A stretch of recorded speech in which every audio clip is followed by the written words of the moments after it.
open for any queries, might bring greater clarity. Questions? My first question, I would like to find out if a Pan-African Commission would be a permanent move as to act as an intermediary body. Well,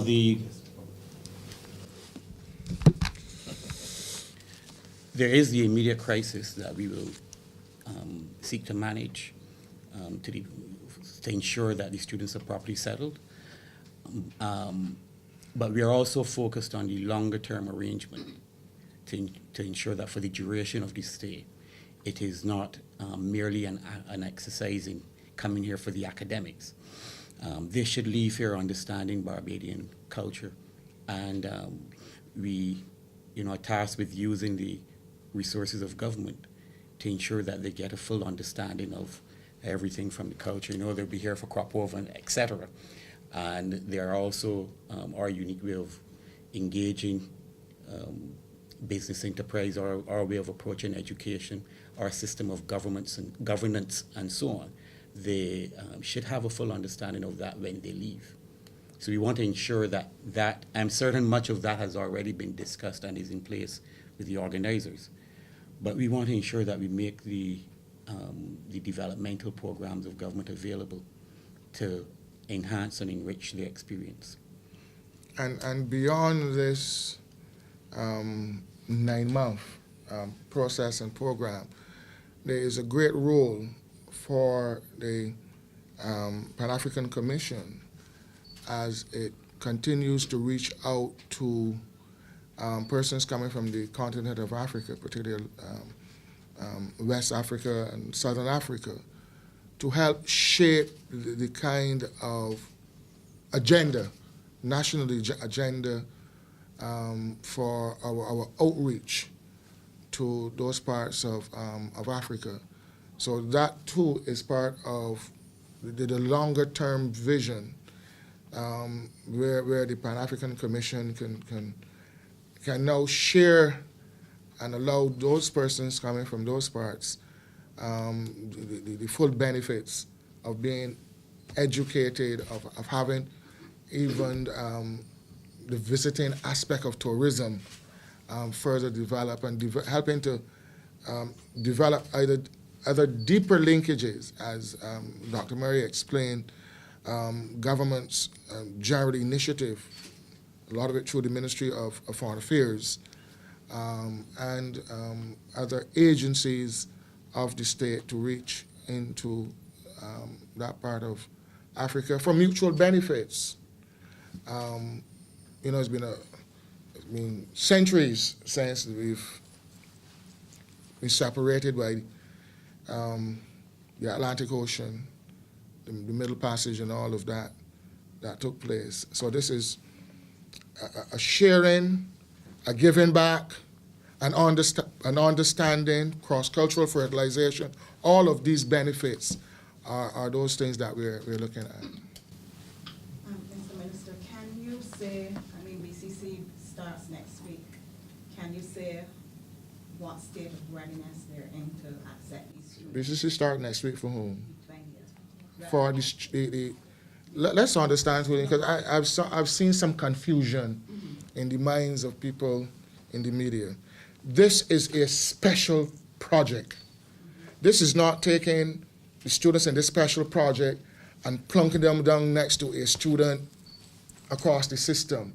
This is a project that stands alone on its feet. So you don't have to move in all the students at the same time. By the end of this month, those students will be fully in their special project. Students can come to BCC as individual students. This is a project. So you would apply in the normal routine way, either online, and most of it is online, or you can fill a form out and say, I want to come in and do agriculture or horticulture or hospitality studies. That follows that process. This is a project catering to approximately 90 students. Approximately, how many? There are 50 of them or so. We'll be doing it with hospitality, hospitality management, tourism-related studies, and the whole issue of horticulture rather than the broad spectrum of agriculture, but the horticultural component. And BCC is moving rapidly to be in a state of readiness. Now, let's understand that this program should have been in place from about the 1st of September, but we all understand all of the intervening issues. So the on again, off again, created some of the environment for this, including the accommodation environment, where when Nigeria was given the green light by WHO, World Health Organization, CDC, and all of those, and Barbados was looking at its own total overall readiness for any kind of eventuality, that then when the green light was given, it essentially, as far as I'm concerned, if you're in a business, you move ahead to ensure that business had guests. And that happened to the contracted hotel in the first instance. So alternative accommodation was sought, and part of that created this flux. And once we're able to get that aspect, really the accommodation, properly settled, we do not see, I mean, anything can happen in life, huh? But we do not see any further outflow, because most of the conversation has been around where I'm staying, rather than the one I saw up front and all of this. Barbados is in the heart of its tourist season, and therefore we would have to find, if necessary, accommodation. They might not all could be accommodated in the same place, but that should never be a problem. The important thing is accommodation that will settle their concerns, and that is 90% of the issue, not the Barbados community, because this is an agency of, I don't remember how many years old now, who do these things, who put on programs for businesses in Barbados. So that is known, but they will be up to scratch to satisfy this program. Can you say if any government official has been in contact with the High Commission, the Nigerian High Commission in Trinidad, any of their officers? Well, obviously we have a Ministry of Foreign Affairs who, which plays its role in these matters. Once contact is made, then that is dealt with.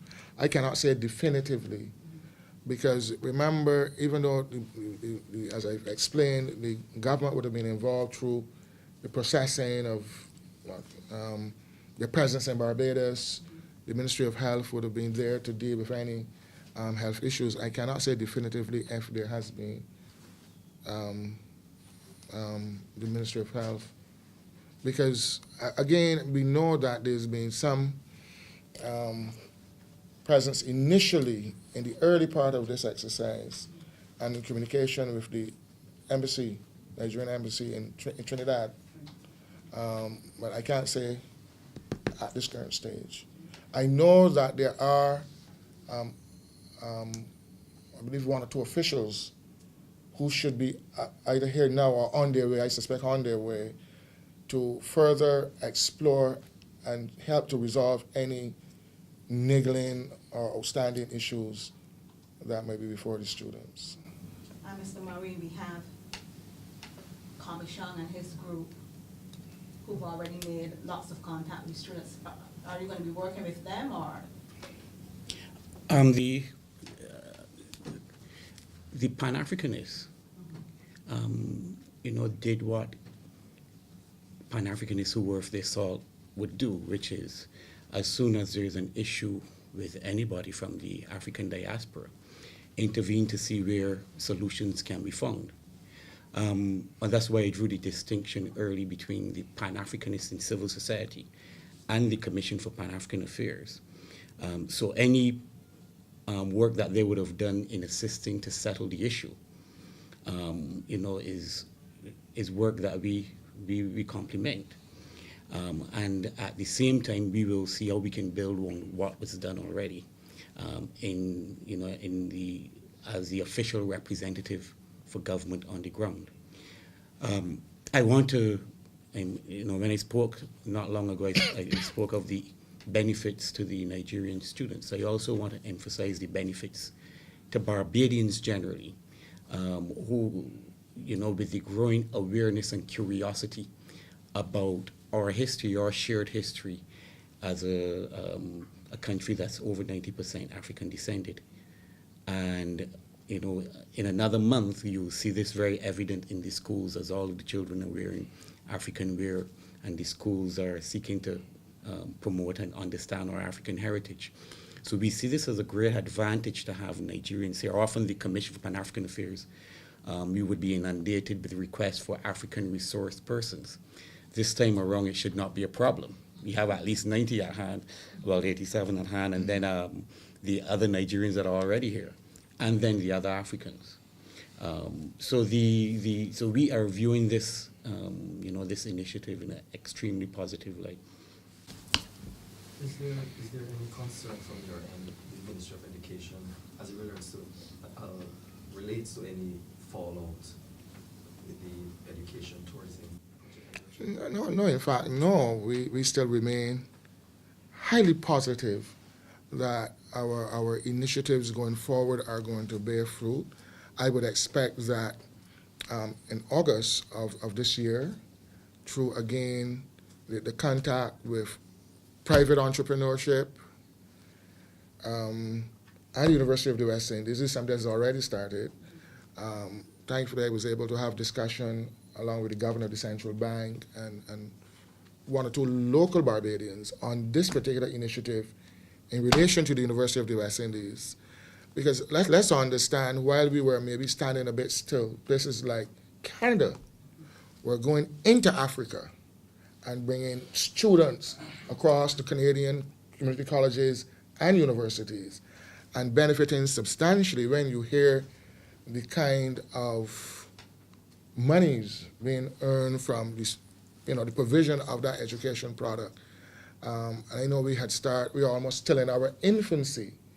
The University of the West Indies itself has it as part of its strategic initiatives to ensure that they build further the internationalization of the university. And when you also have the Samuel Jackman Prescott Polytechnic and the Barbados Community College, as part of that exercise, you can see what would be the kind of benefits for employment. We have teachers to be deployed in the tertiary level sector. We have no problem even reaching down into the secondary education sector. Currently before us is quite a large proposal for the development of a primary secondary residential school here in Barbados. They used to exist in the past. We know that, but that disappeared over time. But that interest is being shown again. Barbados still represents a relatively secure environment for persons not only to visit, but to spend a longer time as part of our educational product.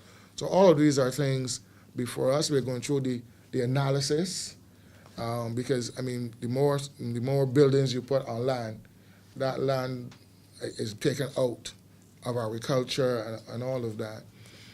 So we're looking at all of these initiatives, as I said, not only in Africa, but that is what has been happening, but from other parts of the world where students can come.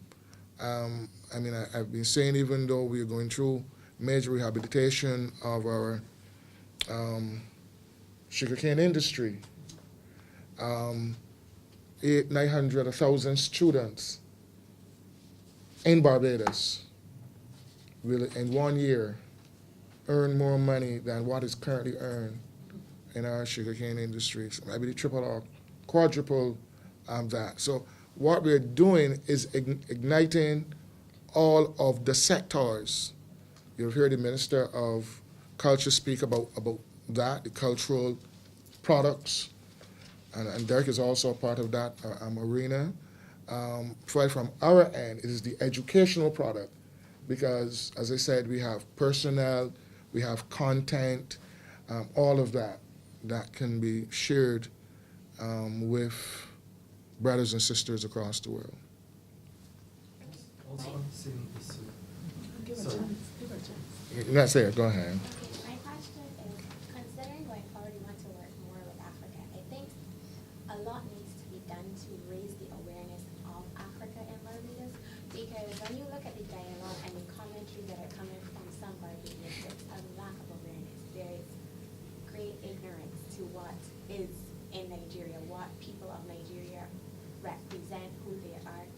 I know you speak about African Awareness Month and Day within schools, but that's the children. What are we going to do to educate adults and most citizens, especially to considering how Barbadians see the regular tourist as the Caucasian? Even we always have this problem with regional tourists. How do we get them to embrace these people, to engage with these people, to even understand these people? Okay, I want to remind that it's been nearly 50 years since the Pan-Africanists, and then in latter times, the Pan-Africanists, along with the Commission for Pan-African Affairs, would have been conducting public lectures, awareness programs, activities on an ongoing basis in order to educate adults about our heritage and to build self-esteem in being black. What the Commission for Pan-African Affairs has, what we found though, is that the issue is not a straightforward and simple issue. It's a very complex issue that has to do with self-esteem, which starts from the time you're born. So that by the time we're 11, we have serious self-esteem problems concerning, who we are, and by extension, people of African descent. Therefore, we have embarked on a program that targets the teachers in the nursery, primary, and secondary schools. And these teachers are charged with ensuring that the issues related to identity and so on are dealt with on an ongoing basis. So even though there's something called, we don't formally at the Commission recognize a Black History Month, but the schools have an African awareness period in February. And that period is used to do much of this work, but it is a year-round type of education that happens in the schools and that we will continue to forge ahead with. It is not something that will be dealt with in 2 years or 3 years. It's a generational process. Okay, Senator Husbands wants to make a few comments. Two things. Firstly, on the issue that you raised, Maria, about the selling educational services and the possible impact. When I first joined this ministry, I did a tour of a large number of the schools, particularly the schools in the private sector. And I said repeatedly that there are a number of extremely high quality schools in Barbados in the private sector. This is not to say that there are not high quality schools in the government sector, but I'm talking about schools that are available for foreign persons who want to educate their children in Barbados and who are able to pay the fees that are charged, and that some of these institutions operate at a very high international level. When I was dealing with immigration matters, I noticed a growing trend of people, British Airways pilots and so on, who want to have their children educated in Barbados. The questions arose about with whom are you going to leave the children and so on and so forth and other issues. But there is that tendency out there. And the market for these educational services is segmented. And one side of the market does not necessarily affect the other side of the market. And this issue, I think, represents a blip on the screen. In some places, it's understandable. Then, obviously, I think we have learned of things that we have to do better, whether it is Nigeria or Hong Kong. It really doesn't matter. If you're not fully prepared and so on, and you don't have everything in place. So I think we've learned a lot. On the question that you raised, I'm not that pessimistic. I come from a generation that grew up in the Pan-Africanist struggle, in African Liberation Day, wearing your African, and I feel that Barbadians are much more accepting of things African and African culture and so on than it was many years ago.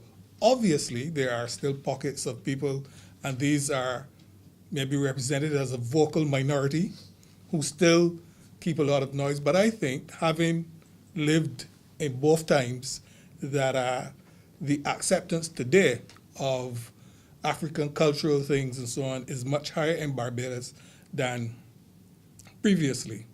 But, I mean, as a tourist destination, as a major tourist destination, one may make the point that we have to be more accepting and more accommodating of people from anywhere, whether they're African, European, Indian, or whatever. This is what keeps tourism and people visiting Barbados, is what keeps us eating and driving those cars on the street.